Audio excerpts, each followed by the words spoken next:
అందరికీ నమస్కారం. Welcome to news local. Mandapeta MLA Vegulla Jogeswara Rao ఏడుద రోడ్డులో కొలువై ఉన్న శ్రీ పెద్దమ్మ తల్లి అమ్మవారిని శుక్రవారం దర్శించుకున్నారు. ఈ సందర్భంగా ఆలయ నిర్వాహకులు ఎమ్మెల్యేకు పూర్ణకుంభ స్వాగతం పలికారు. అనంతరం ఎమ్మెల్యే వేగుళ్ల అమ్మవారికి విశేష పూజలు నిర్వహించి నియోజకవర్గ అభివృద్ధికి ప్రార్థించారు. ఈ కార్యక్రమంలో వాలిన వీరబాబు, కేతిన శ్రీనివాసరావు, మండిపూడి చంద్రశేఖర్, గణిశెట్టి శ్రీనివాస్ తదితరులు పాల్గొన్నారు.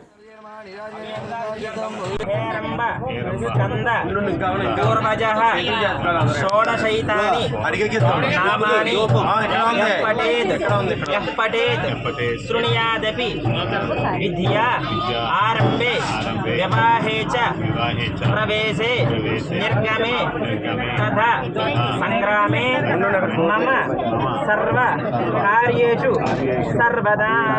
మనటువంటి కోరుతుంది స్వామి మన పుష్పాన్ని శ్రీ మహాగణాధిపతి